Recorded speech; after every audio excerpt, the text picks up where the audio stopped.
apresentado no estado do meu filho. Ontem eu estava conversando sobre isso, a gente foi fazer uma visita, e aí a pessoa que a gente foi visitar perguntou: qual que é o seu sentimento? Vou usar, por favor, obrigado.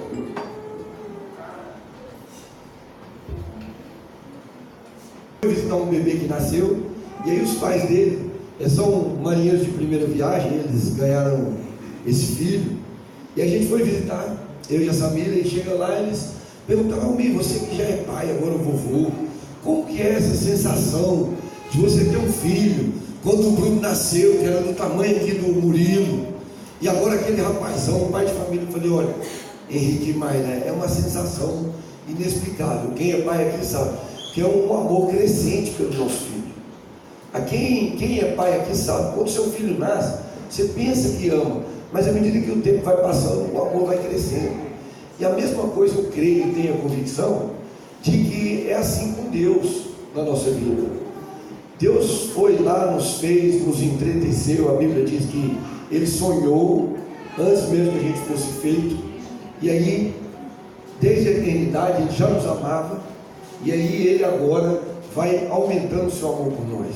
E é assim que a gente entende. Incrível, né? Porque é isso, é um privilégio. A gente vê a vida do Bruno, como ele falou, é um amigo. Esse menino liga para mim, para vocês terem uma ideia, mais de 8 vezes no dia. Mas é um amor assim, não de pai e filho, mais do que isso, de amigo, de relacionamento.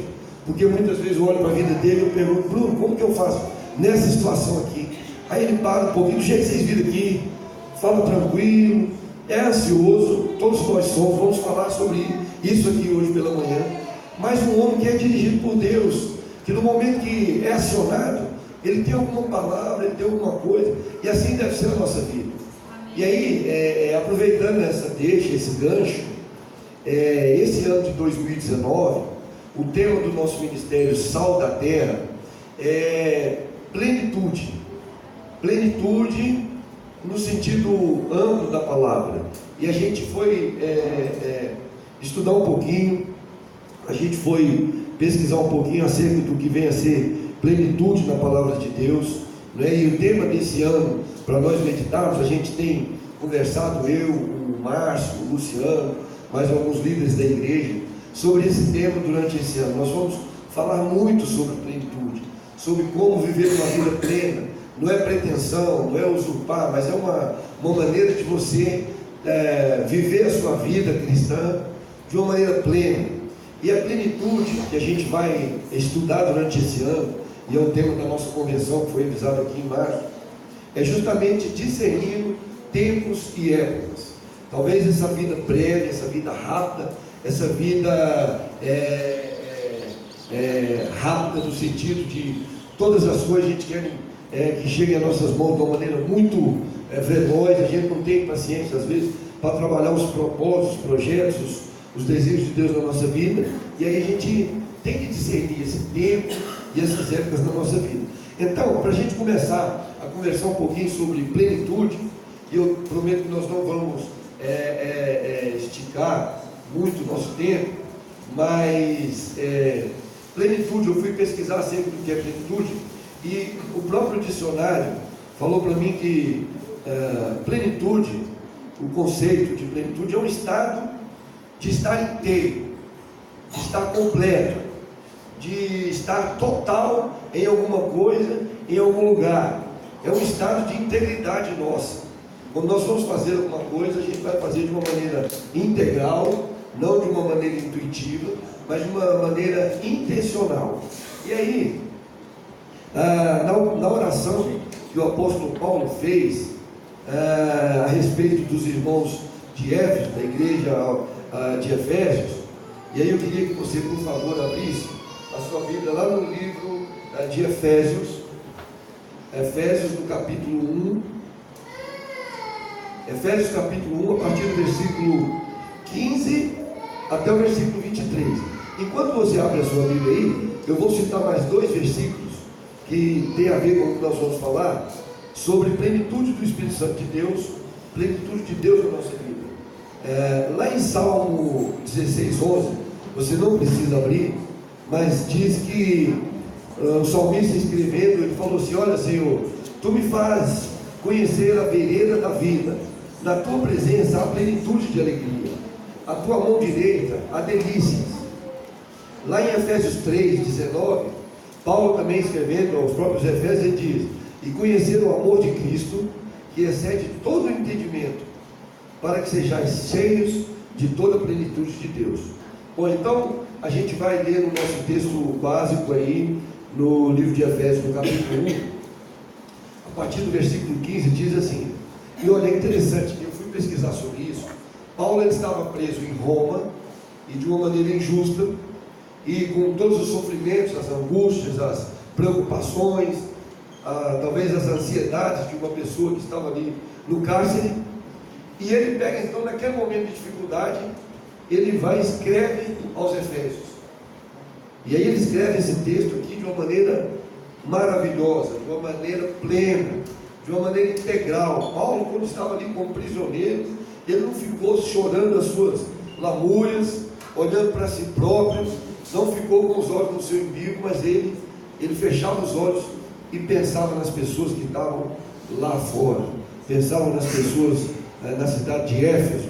E aí ele escreveu, a partir do versículo 15: por isso, ouvindo eu também a fé que entre vós há no Senhor Jesus, e o vosso amor para com todos os santos, eu não cesso de dar graças a Deus por vós, lembrando-me de vós nas minhas orações, para que o Deus do nosso Senhor Jesus Cristo, o Pai da glória, vos dê em seu conhecimento o espírito de sabedoria e revelação. Esse é o espírito que a gente tem que pedir a Deus, espírito de sabedoria e de revelação.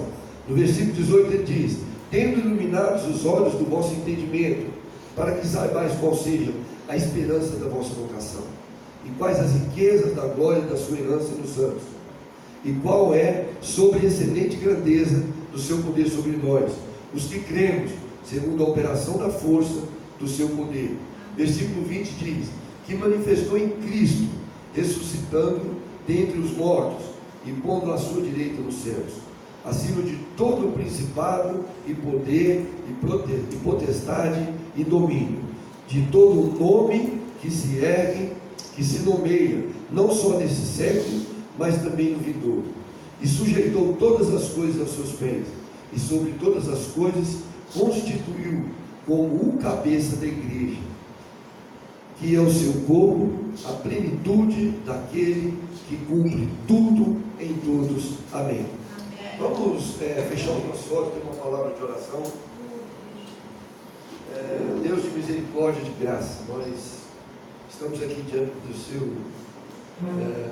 sua presença, ó Deus, e em nome de Jesus eu quero me colocar, ó Deus, nesse momento agora como instrumento do Senhor.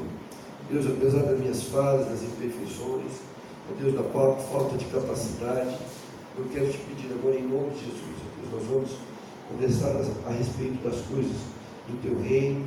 Nós vamos ter uma conversa aqui, ó Deus, entre família, entre irmãos, entre amigos. Eu quero te pedir, Deus, que o teu Espírito Santo de revelação, de sabedoria, venha, ó Deus, não somente na minha vida, mas sobre a vida de cada irmão, ó Deus, que vem nessa manhã. Não foi nenhum de nós que tivemos a vontade de vir aqui, mas foi os laços eternos da sua misericórdia que nos atraiu cada um aqui nessa manhã. E em nome de Jesus, não permita que nenhum de nós saímos daqui da maneira que entramos, mas podemos sair, ó Deus, com o nosso entendimento, com a nossa mente, ó Deus, em buscar a plenitude do Senhor, em viver de uma maneira plena, ó Deus, uns com os outros. Ó Deus, nós te pedimos e te agradecemos em nome de Jesus. Amém, amém. A gente tem assim a ideia, eu principalmente, desde que nasci, né?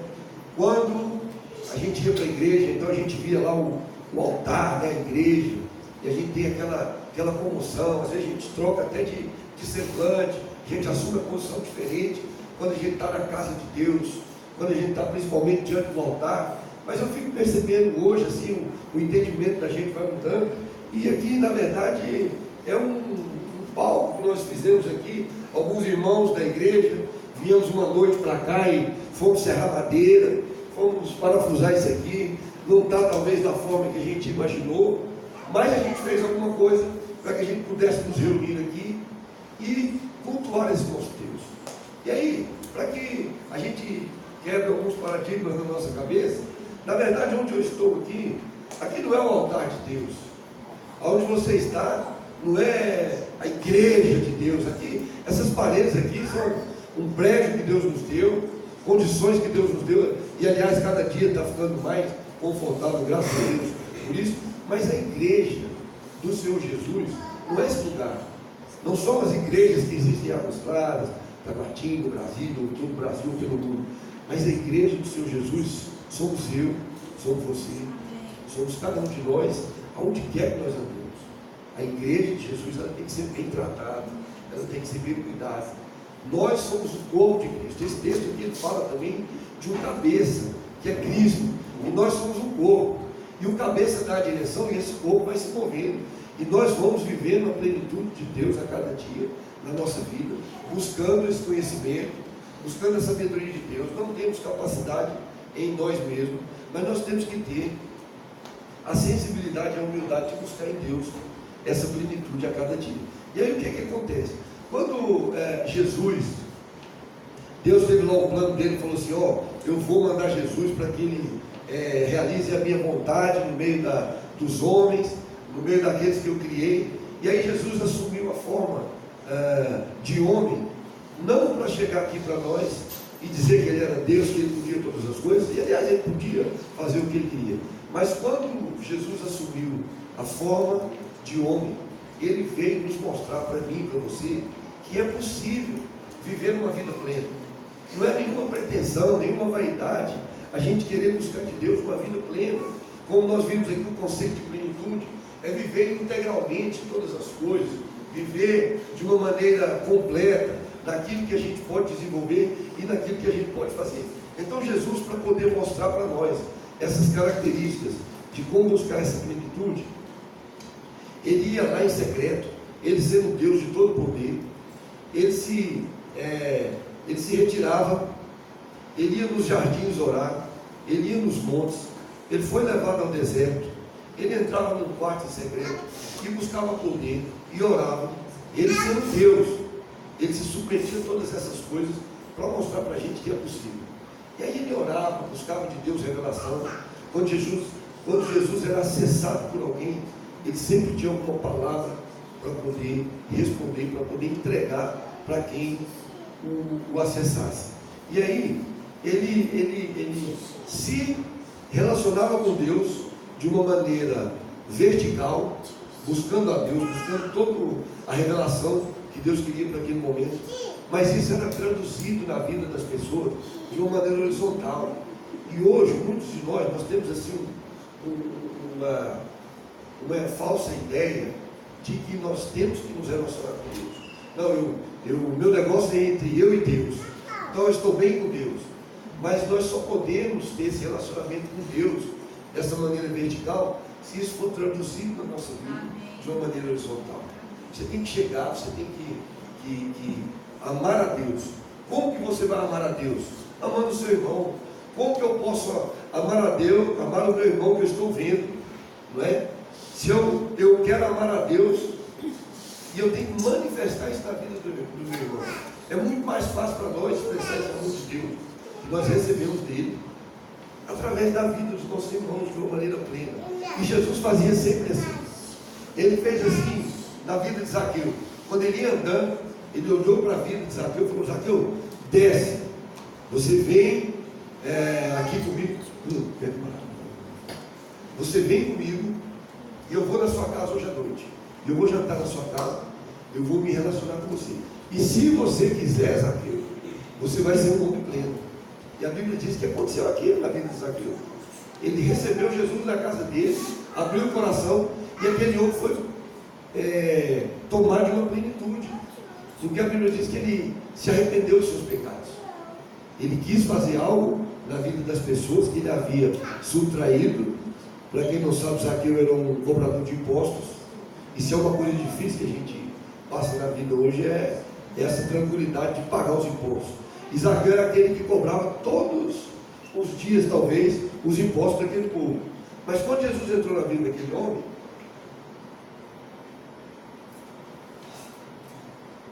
a Bíblia diz que ele mudou o entendimento. E assim foi na vida de vários personagens bíblicos. Jesus sentava com os publicanos. Jesus agiu muito forte na vida de Pedro, mudando o entendimento de Pedro. Pedro, se você quiser ser um homem pleno, Pedro, você tem que controlar as suas ações. Jesus ia andando, Pedro junto com ele, e talvez querendo ser o cara que resolvesse os problemas de Jesus naquele momento. E muitos de nós é assim. A gente anda com Jesus, a gente quer resolver muitas coisas. E aí, Jesus está conosco, está em nós. E a gente esquece disso e quer resolver as coisas da nossa própria maneira. E aí teve um episódio lá que Pedro, muito nervoso, muito esquentado. Alguns vieram sobre Jesus, ele pegou e arrancou uma espada e decepou a orelha dele, desse soldado que veio contra Jesus. Mas a Bíblia diz que Jesus novamente, pegou a orelha desse soldado, colou lá, passou saliva, colou e ministrou na vida de Pedro. Com certeza, daquele momento para frente, Pedro teve alguma coisa plena na vida dele. E assim Jesus foi fazendo, fez na vida de Nicodemos. Nicodemos chegou para Jesus e falou: Jesus, como que eu vou ser um novo homem? Eu vou ter que nascer de novo, voltar para a barriga da minha mãe? Não, Nicodemos, a você basta você ter a plenitude de Deus, você ser um homem pleno, e aí você vai nascer de novo. E assim é a vida de Jesus. Por onde ele ia, ele manifestava essa plenitude de Deus, que vinha do Pai, na vida das pessoas. Mas existem algumas coisas na nossa vida muito práticas que querem nos roubar o tempo todo essa plenitude. Uma delas é a ansiedade. A ansiedade é uma coisa assim, tão talvez comum na nossa vida, mas que a gente não presta atenção, e isso vai minando as nossas forças, isso vai roubando as nossas forças, vai tirando de nós aquele objetivo claro de nós termos uma vida plena na presença de Deus. E a ansiedade é o seguinte: é o medo do que virá, é o medo de perder, é o medo de não ganhar, é o medo de não dar conta, o medo de não ter depois, o medo de não ter o controle das coisas na nossa vida, como se de alguma maneira nós tivéssemos esse controle. E aí essa noite eu fui dar mais uma olhada sobre ansiedade, e eu fui ler alguma coisa e descobri uma notícia muito forte, extremamente bombástica, do ponto de vista assim, para nós brasileiros. Eu tenho alguns médicos aqui e talvez eles vão concordar comigo, ou talvez não sabiam disso, mas agora em fevereiro de 2018 saiu uma notícia da OMS, que é a Organização Mundial de Saúde, e a OMS, através dos estudos e das pesquisas, eles nos classificaram, e eles deram duas classificações para nós brasileiros. Interessante, e eu não sabia disso, e confesso a vocês que também não fazia questão de saber e nem queria esse título, mas nós somos o 5º país do mundo em depressão. Talvez somos 212 países ao redor do mundo, mas somos o 5º país do mundo em depressão.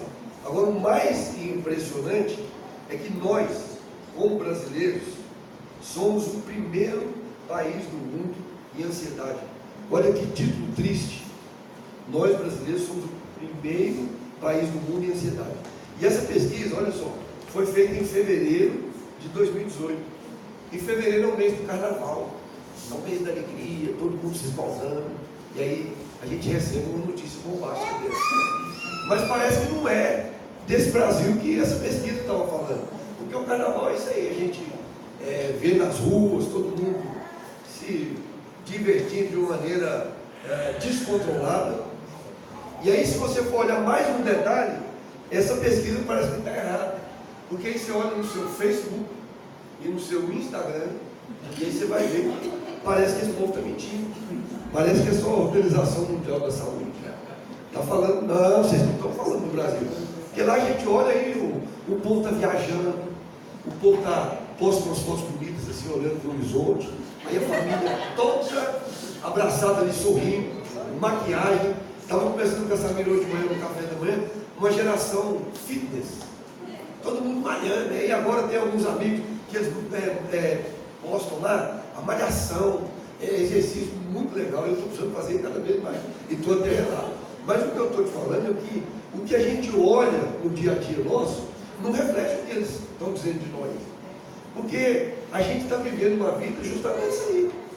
Talvez a gente está na nossa lá, a gente está quietinho, a gente não está publicando nada. Tem alguns que nem gostam de Facebook, nem de Instagram, mas de vez em quando eles dão uma olhada ou eles conversam com alguém que viu uma outra pessoa fazendo alguma coisa. Mas aquilo não reflete a realidade nossa, do dia a dia. Como o Bruno falou aqui, são muitas angústias, são muitas coisas que nos roubam o objetivo de sermos plenos diante de Deus. E aí a gente olha essa vida. Eu estava pensando esses dias, a gente foi num restaurante, eu e essa amiga, um restaurante lindo assim, e não tinha muitos lugares nesse restaurante. Mas olha, eu posso afirmar para vocês, sem medo de mentir, mais de 90% dos casais que estavam ali, estavam um de frente para o outro e com o celularzinho na mão. E eu estava com o celularzinho junto com ela. E aí nós olhamos aqui e nós fomos conversando. Eu falei, amor, vamos guardar esse celular aqui, porque senão é melhor a gente está pagando aqui para jantar ainda, vamos ficar gastando tempo com o celular. Mas a verdade é isso, a gente hoje, muitos de nós, eu me incluo nessa, a gente prefere falar com as pessoas que estão distantes, através aqui do meu smartphone, do que a gente conversar um com o outro, sentir esse toque, pegar, ouvir, conversar com um. E essa ansiedade a gente vai deixando assim, normal, e aquilo vai tomando conta do nosso coração. E ser plenos em Deus é como que esse conceito aqui que eu li logo no início, é você estar cheio. E a nossa cabeça e o nosso coração, ele tem vários espaços. Se você não enche aquilo da plenitude de Deus, daquilo que vai trazer esperança, a palavra de Deus diz assim, olha, eu quero trazer à memória aquilo que me traz esperança. Mas a gente não pratica isso. A gente fica olhando notícia, a gente fica olhando a economia, o dólar sobe, desce, a bolsa pendura, cai, sobe, e a gente não sabe. E a gente vai enchendo. Eu esses dias eu estou procurando me educar nos pequenos detalhes. Eu moro aqui em alguns lugares de trabalho, lá em Tabatinga não. Todos os dias eu vou para o trabalho. Agora eu estou tendo uma grata satisfação, surpresa, que estou indo com a minha secretária ao lado, todo dia. Minha esposa vai comigo, está trabalhando comigo já fazem 4 meses, graças a Deus. Mas, antes eu saía daqui em Águas Claras, como é que é, Deus? A sua secretária ou a sua presidente? Era tudo, né? Secretária pode dizer, mas na verdade é a presidente mesmo. E a financeira lá ainda tem gente reclamando lá, viu? Vai entrar dinheiro mesmo, vai passar aí uma dificuldade grande. Mas graças a Deus. E aí eu estou saindo de casa para ir para o trabalho todos os dias, aí eu já estou livre na CBN ou então na Jovem Pan lá, que é notícia. E eu fui percebendo que no período que eu saio de casa até eu chegar, porque em casa eu tomo café com a Samira, às vezes o Bruno vai tomar café comigo, a Dani e o Rafa passam lá, a gente toma. E aquilo ali é um momento bom da nossa vida. Mas quando eu entro no carro, que eu ligo a CBN, eu comecei a perceber que eu chego no meu trabalho um pouquinho mais ansioso, um pouquinho mais preocupado, um pouquinho mais revoltado e não confiando no que Deus já fez pela minha vida. E aí eu comecei a falar, não, então eu vou agora, vou deixar um pouquinho a CBN lá, não estou falando. Se alguém é funcionário aqui da CBN, Deus me defende, não estou fazendo propaganda pouco. Mas é uma maneira que eu estou encontrando de ficar um pouco menos ansioso. Mas aí, isso vai tomando conta da nossa vida e a gente não vai percebendo. E aí, olha só, isso nos tira a possibilidade de sermos plenos, de viver uma vida plena e de buscar a plenitude de Deus para a nossa vida.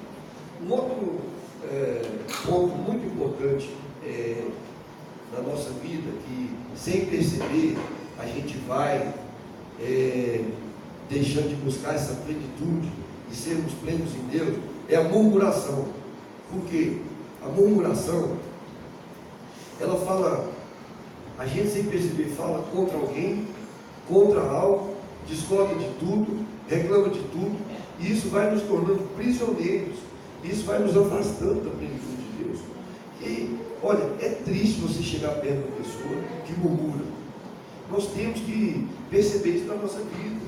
E muitas vezes nós estamos chegando perto das pessoas e daqui a pouco nós estamos reclamando, estamos murmurando, nós estamos agradecendo a Deus pelo que já temos e estamos reclamando porque ainda queremos conquistar. E nós temos que buscar na nossa vida esse equilíbrio. Ninguém merece ficar perto de uma pessoa que só murmura, só murmura. Temos que encher a nossa vida do pleno conhecimento de Deus, buscar as promessas de Deus na nossa vida, lembrar daquilo que vai nos trazer esperança.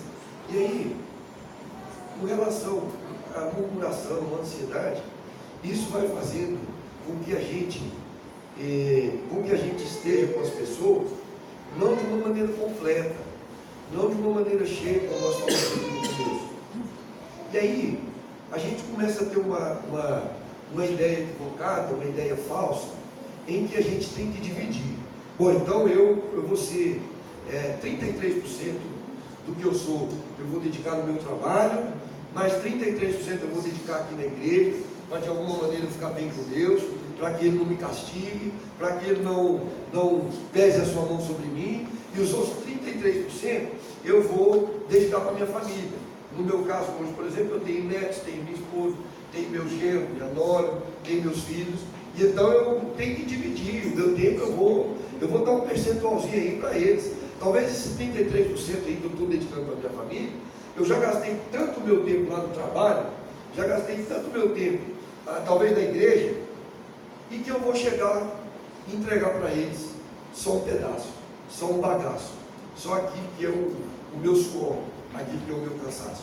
E na palavra de Deus diz assim, olha, em Colossenses 3, 23, você não precisa abrir, e tudo quanto você fizer, você faz de todo o seu coração, como para o Senhor, e não aos homens. Mas durante muito tempo eu li de uma maneira equivocada esse versículo, essa palavra. Porque a gente lê esse versículo de Colossenses 3, daí a gente fala assim, bom, então eu tenho que fazer tudo na minha vida que eu estou fazendo para agradar a Deus. Eu estou fazendo para me servir a Deus.